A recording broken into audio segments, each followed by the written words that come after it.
Let's craft an adorable fruit bowl in honor of the holiday of Tu B'Shvat. I will explain a little bit more about this later. Obviously, you can craft this anytime. Now, there are two components to this project. One of them is crafting the actual bowl, and one of them is painting it. You can choose, do one of them, use this on a pre-existing bowl if you want to follow the painting tutorial, or just make the clay bowl and finish it off however you'd like. I do have a full tutorial for this linked in the description of this video, written out with all the materials that I used, as well as loads and loads of tips and variations. So I recommend that you check that out as well. To make this, we're going to be using this as our mold. We're using Das Air Dry Clay, a fresh package. It's one of my favorite brands. I find it to be a very good quality clay. We're using a rolling pin dedicated to clay. If you are able to swing a larger one, it will definitely make your job easier, especially if making a large bowl like I am. But this is what I personally have. We're using some cling wrap, and I've protected my surface with a silicone mat because air dry clay can make a lot of mess. So we're putting the bowl off to the side, and we're going to open up our clay package.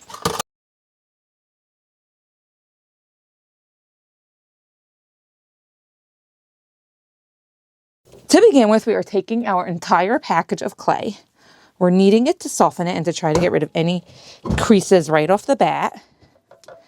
And we do also have a jar of water handy for smoothing. Now, working with such a big piece of air dry clay can be challenging, so just give it time. And we're going to be rolling it out. We want it to be like roughly the circumference of this bowl. Now, you can definitely start by first flattening it by hand. It may be easier to get that started, and you're going to smooth it as you go along. But if you do too much stretching, you're just going to end up with cracks. So just make that pancake as well as you can for starters, and then give yourself plenty of time for just rolling it out with lots and lots of patience. This is going to be a multi-session project, so if you're doing it with a group and not just at in your home craft room, you're going to want to give people multiple sessions to do this and plenty of time in each session.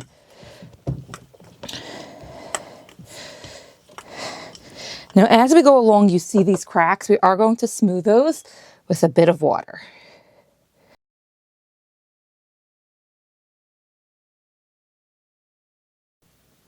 I'm sort of just smushing it together to smooth out the crack, and I'm not worrying about the texture because we're still rolling it out.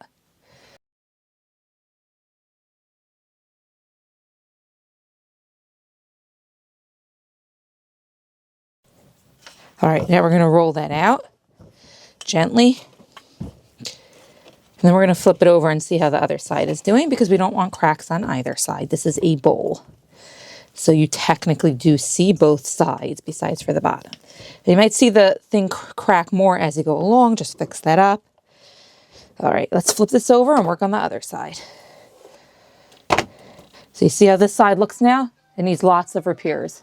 So we're using the water to smooth out these cracks as well. And these might need a little more working because they folded a lot on top. And, when you're working with air dry clay, patience is definitely key. You don't want to rush through it. You don't want to, end up with cracks because that's the difference between a piece that will really be a functional, usable piece when you're done. Now, I'm still debating how we're going to finish this off. I'm making this for Tu B'Shvat, which is the birthday of the trees in Jewish tradition. And we eat lots of fruit to celebrate the trees. So I'm making a fruit bowl as a themed craft that can be done obviously anytime, but also specifically for Tu B'Shvat. So I am debating if we should make this into like a citrus themed bowl, or if we should just paint the odd assorted fruits on it, or if we should just figure that it could just be a bowl that we put fruit in. All right, we're going to continue rolling now that we've gotten those cracks out. Now, the deeper cracks may open up more as we roll, and we'll just fix them. Now, there are two factors that we're looking at here. How thick our bowl is and the circumference. The circumference, we want to be wider than this, and we're almost there. However, we also don't want our bowl to take days and days to dry, but at the same time, we don't want it to crack. Air dry clay can be a little bit brittle, and if you leave it too brittle, it can crack. Now, when you roll out clay like this, it does tend to be thinner at the edges. Because of that, you want to have a lot of edge, because otherwise it'll just sort of taper off at the edge. So you want to work it patiently. You want to flip it over again occasionally.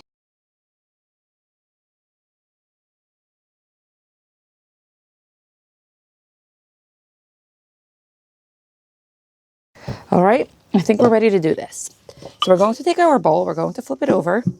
Now it's going to be a little bit smaller than this bowl. We're going to flip it over. All right, so now we position this on, not too close to the edges, the bowl, and we are going to take a knife dedicated to clay. This one actually came with my clay tool set, and you can see that there's a sharp edge there. And we are going to be just cutting around. I recommend moving against the side of the bowl and like actually putting pressure on the bowl. It'll help you get a nice clean cut. I do find that it's easier to pull towards me, so I'm going to change my position as needed. And over here, I'm just going to go like that. And we're going to make a slice and clean away the extra. The extra will be stored for another project. We do not waste here.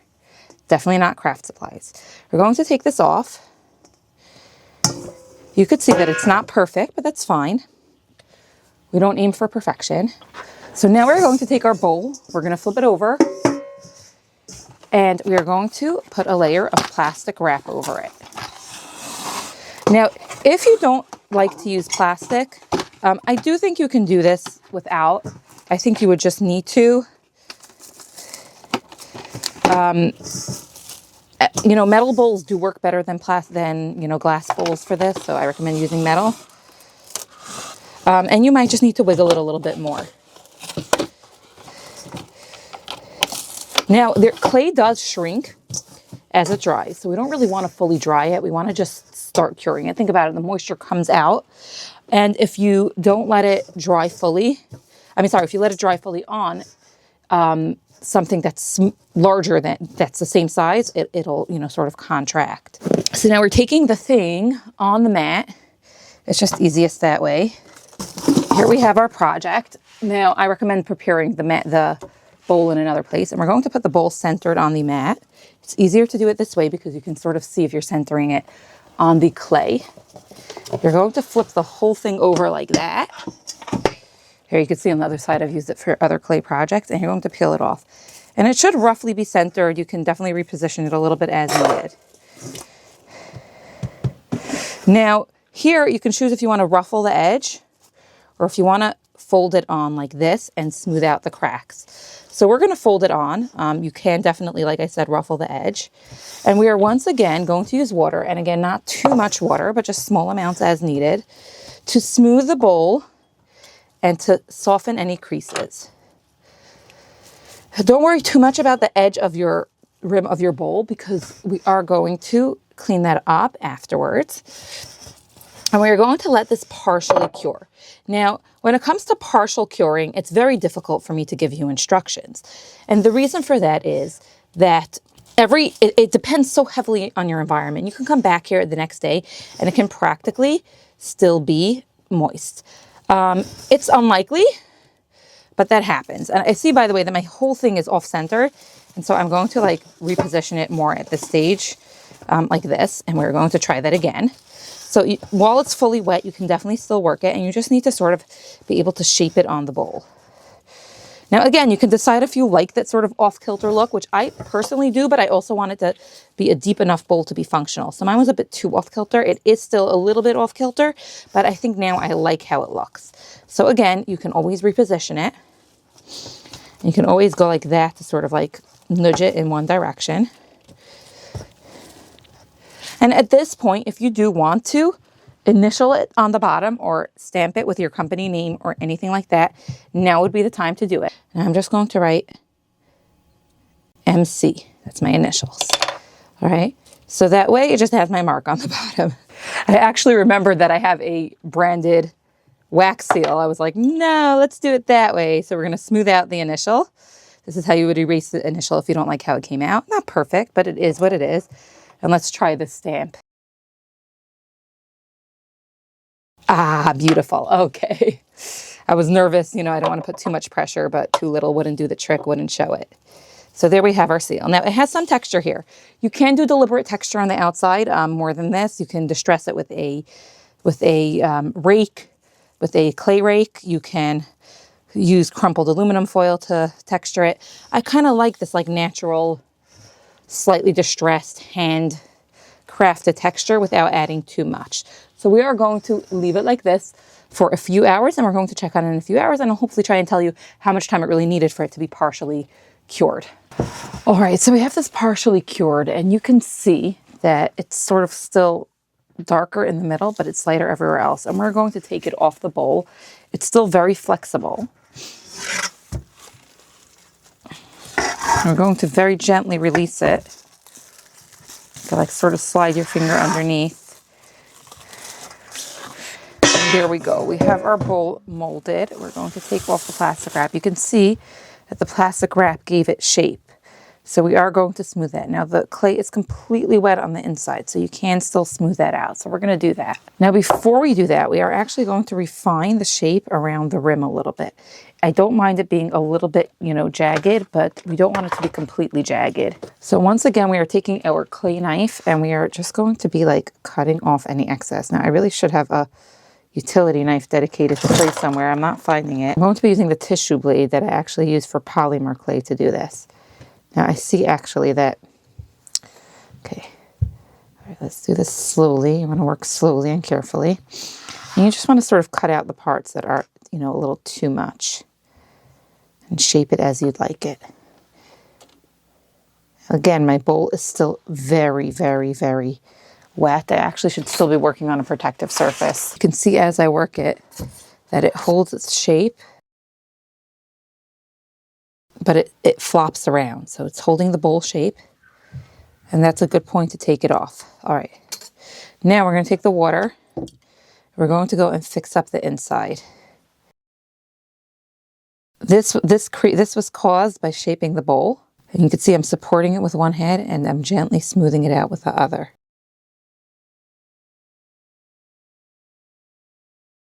All of this was caused by the plastic wrap. So if you don't have plastic wrap, or if you're more careful than me to leave the plastic wrap completely smooth, you're definitely going to get a smoother inside, but I honestly don't mind if it has some creases. I like the character.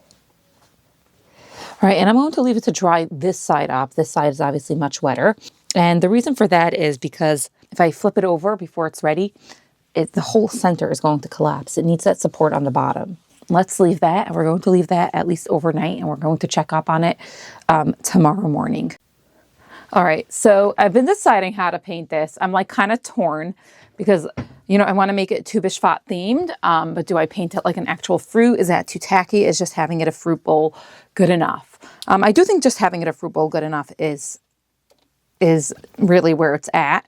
But I do think I'm going to just paint it in a cute fruit theme. And one of my favorite fruit is kiwi. I'm not such a fruit person. Always make sure you have enough of the paint you're committing to before you get started.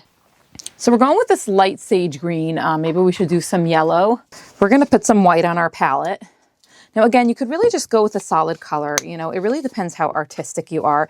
If you feel confident that you could, mix and match a little bit and get a good color. Or if not, you just go with solid colors. I will show you the basic outline. I definitely like, one of my things that I recommend with people who aren't confident in their artistic crafting ability but like to make stuff, instead of feeling intimidated by the project, just do what you know you can or what you think you can. Don't bite off too much. All right, we're going to go with this green as well. Maybe we'll add a bit of a darker tone because I'm not really liking that combination. Even though that is probably a good kiwi combination, I'm not liking just those two colors together, so we're going to tone it a little bit with this. Or you know what, we'll tone it a little bit with red properly. If you add a complementary color, that's how you actually tone things. So red and green are opposite each other on the color wheel. So if we add just a notch of red, ooh, just a notch I said, didn't I? So just a little red added should tone down the green and make it less bright. I'm still not loving it. I kind of want it darker.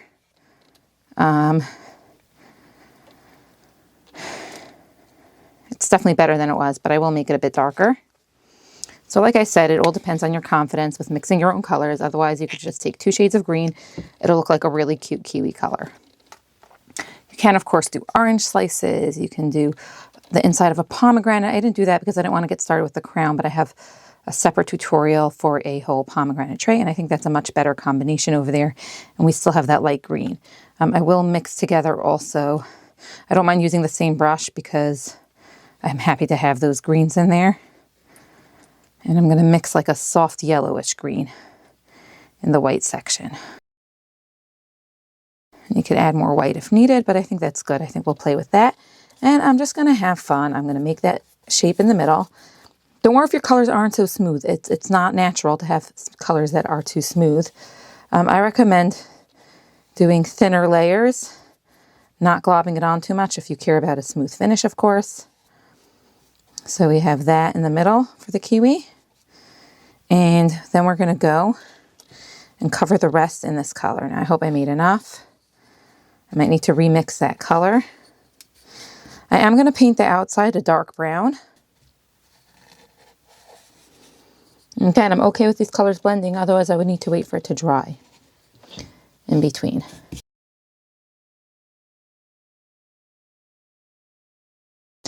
Now, keep in mind that paints have finishes. I'm actually using a mix of paints because I'm just using what I have from my collection. If you're getting paint specific to this, for this project, you can definitely choose to get something like a glossy finish. Because you're going to be putting things that contact food in here, ideally you do want to finish it with a food safe finish anyway, so you don't have to worry too much about the finish of your paint, which is why I just mixed it up and don't mind. But you can, especially if you're making this purely for decorative purposes, or if you're just putting fruit in peels that will anyway be peeled or stuff like that, then it doesn't really matter, I don't think. I mean, don't hold me accountable for that. And here we go. Now we don't want the red streaks showing because that's not natural to the kiwi, so those I blended in if they didn't totally mix in, and it looks like I made just enough of this green. Look at that. All right, we call that approval from above for this craft. All right, and I'm going to refine this color a little bit, but also I'm going to make some lines going out.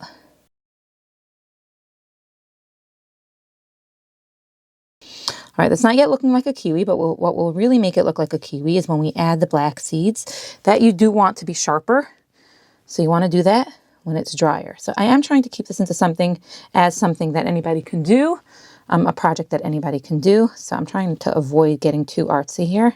So I definitely did get a little carried away here, and I should have just kept it at the basic 2 colors. But I want to be honest about my process, so I'm showing this. And you don't need to do all of this. All right, we're going to let this dry for about half an hour before we go and add the seeds. All right, now we're going to use a very good quality opaque black paint and a very thin rounded brush that's easy to make a seed shape with. And we are going to just take it straight out of here because we're not mixing colors. And we are going to just build up some seeds, stagger them a little bit on the dark green part, right around the light green part. Now again, it's too perfect to be a realistic looking kiwi. We're not really going for that. We're just going for the general kiwi vibes. Now keep in mind that when this bowl is full, it's not going to actually look like anything because this will all be covered. We're going to gild the edges and the outside will be brown. So that will really be the look with the green trim here. I think it will look really pretty. And the sort of surprise kiwi at the bottom adds a fun touch.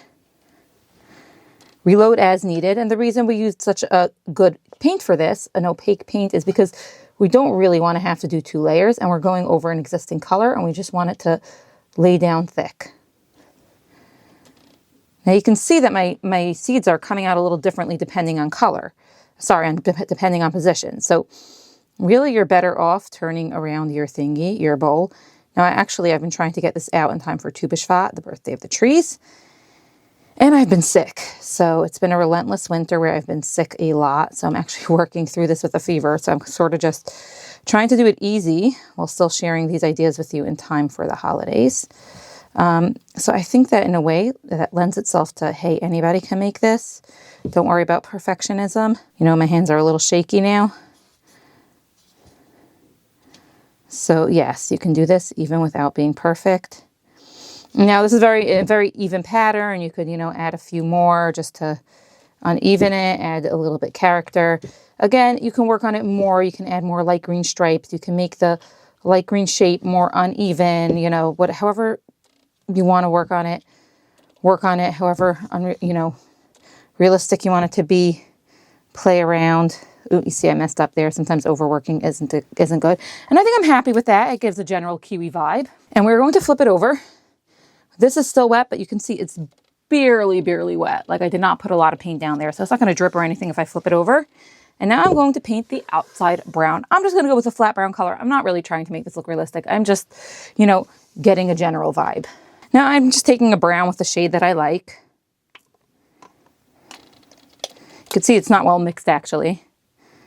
And I'm just going to, you can actually use a texture brush for this. It would look quite cute. I am not. My brush is still slightly wet because it's the same one I used for the previous thing. So it is adding a natural streakiness, which I may have to do a second coat to cover up, or I may decide that I like it because it kind of does feel a little bit like kiwi skin texture. We're going to go all the way up until the end, and we're keeping our strokes in one direction. Now don't load your paint too much because then it's actually going to drip to the other side, especially if you're using a thinner paint like I am. You can see the difference between the better quality folk art paints and the less expensive Apple Barrel. They're actually made by the same company, and they are officially a higher end and lower end paint. So Apple Barrel is more of a general crafting paint, and you know, I would say for kids, but it's not washable or anything. And folk art is more of like a home craft kind of higher end paint. It's not high end, but it's a little bit better.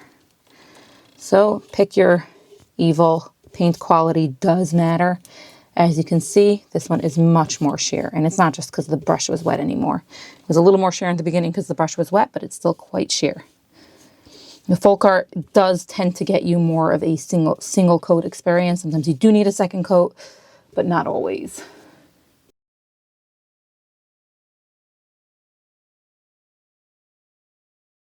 All right, I think this is nice, well blended. And now we are going to let that dry until it does not feel tacky anymore before turning this thing over. It's going to take pretty quick to dry. So this is the part of the project where I decided I didn't like the color and went and over the whole thing with that pure bright green and instantly regretted doing so. So I do recommend that you just keep things simple. You don't stress about making it look too realistic. If you're a painter, you might just want to skip painting this because you might want to try to, you might be tempted to get too detailed with it. Just paint it a solid color or do simple shapes. But regardless, I'm trying to be honest about the process, so I'm showing you super sped up how I changed the color. And our final step is going to be going around the edge with a gold marker. Now you can use any kind of gold marker. I do like to gild edges like these because it helps make that unevenness look intentional. So I'm just using a cheap crafting acrylic marker because it's easy right now. You definitely can get one of those super mirror metallic gilding markers.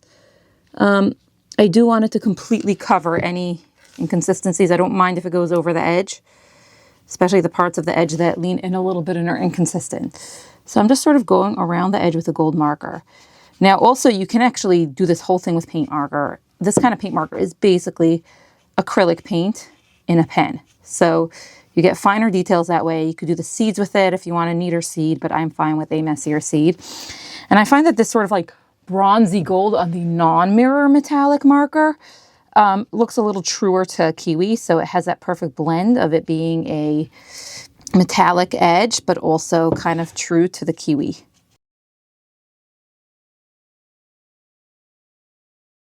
Another point I'd like to make is you can see how rough this edge is. There are times when I would go ahead and sand around the whole edge, especially if you have a rotary tool. You can quite quickly, it's a soft material, so it comes off quite quickly and you can make a super duper smooth edge that way. I didn't want to do that with this. I know most people who are doing this, let's say in workshops, don't necessarily have a rotary tool for every participant. So it feels a little bit like I'd rather show you how to finish this off pretty without a rotary tool, but I have done that in the past, just finished off the edge with a rotary tool. I do think there's something so organic and nice about rough gold edge.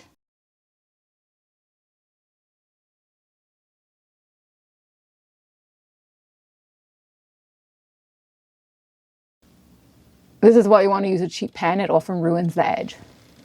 Now on such an absorbent surface, it basically absorbs almost immediately and is dry immediately. Now, there are many different formulas you can use to seal it with. I believe, as I've mentioned in the past, clear coat epoxy resin that is food safe would be your best bet if really using this with food. Otherwise, if you just need it to be non-toxic, dishwasher safe Mod Podge is a great choice. I believe this one's also non-toxic. The outdoor one is also a hard finishing one. I actually decided to go with the outdoor formula because once again, I'm not really going to be putting this in the dishwasher and I have more of it. And the trick with Mod Podge is to go with a thin, even coat. You can see that there's minimal streakiness. Actually, most of my streakiness is from the paint. And if you feel like you need a second coat, you do a second coat, but you're better off doing it thin to avoid streaks, a thin, even layer, and doing a second one once this one has dried. Now, I will take this opportunity to explain the difference between drying and curing. Sometimes it feels dry to the touch. Usually what happens is it feels dry to the touch after maybe like an hour. That's when you can apply your next coat. However, to fully cure, this formula says that it takes 28 days to cure. That's when it's fully hardened to its maximum potential and ready to be put in the dishwasher. This one says 15 to 20 minutes between coats and 72 hours before placing outdoors. Now, it's never going to be fully dishwasher safe, but it could handle a quick wipe down or wash down as it's meant to be outdoors in bad weather.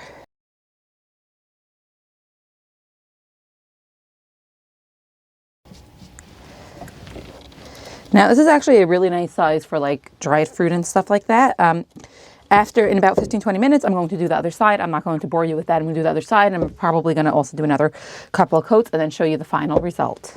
And here is our dry fruit bowl. It is not fully cured, but it is dry at this stage. And it is ready to be filled with fruit in a couple of days, about 3 days. Here you can see the outside and you can see my little stamp that I put there with my logo.